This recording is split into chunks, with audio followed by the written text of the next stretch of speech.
કેમ છો? મજામાં? સુવાક્યોની દુનિયામાં, સુવિચારની દુનિયામાં આપનું સ્વાગત છે.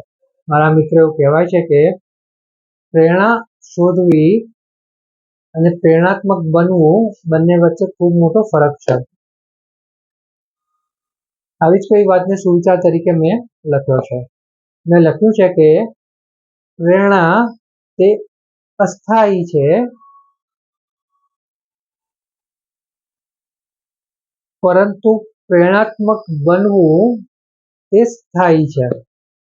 મારા મિત્રો, વાત આમ તો બહુ ઊંડી છે, એટલી જ સરળ છે અને એટલી જ મહત્વની છે. અહીંયા જે વાત છે તે પ્રેરણાની છે. પ્રેરણાના બે મતલબ થઈ શકે છે. એક પ્રેરણા એટલે કે મોટિવેશન, એટલે કે મોટિવેટ કોઈને કરવું. કોઈ ત્યાં અટકી ગયું હોય તો આપણે કંઈક સાંભળેલું હોય, કંઈક શીખેલું હોય તો તેના વિશે આપણે જે જાણતા હોઈએ કે તે વ્યક્તિને સમજાવીને બતાવીને આપણે તે વ્યક્તિને મોટિવેટ કરી શકીએ છીએ. અથવા વ્યક્તિ જાતે પણ આવી કોઈ બહારની વસ્તુ શોધીને, બહારની કોઈ ચીજો શોધીને મોટિવેટ થવાનો પ્રયાસ કરી શકે, પ્રેરણા શોધવાનો પ્રયાસ કરી શકે છે. અને મોટિવેશન કહેવાય છે, એક પ્રકારની પ્રેરણા કહેવાય છે.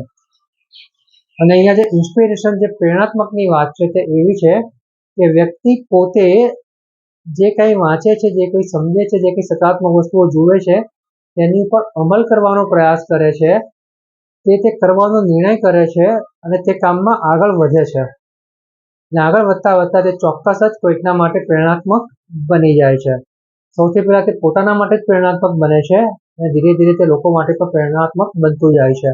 એટલે મારા મિત્રો, અહીંયા વાત એવી છે કે પ્રેરણાના બે મતલબ છે. એક પ્રેરણા એટલે મોટિવેશન અને બીજી પ્રેરણા એટલે ઇન્સ્પિરેશન.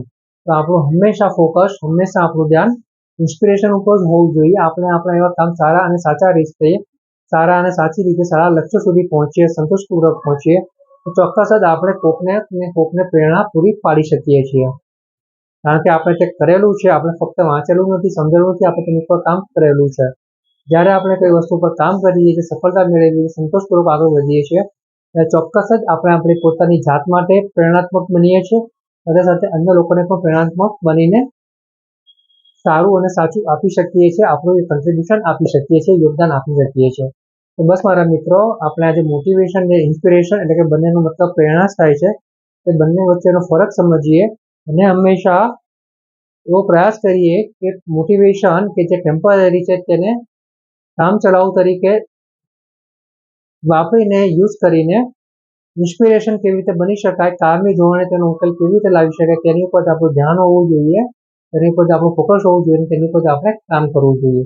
તો બસ મારા મિત્રો, મોટિવેશન અસ્થાયી છે જ્યારે ઇન્સ્પિરેશન સ્થાયી છે. Thank you.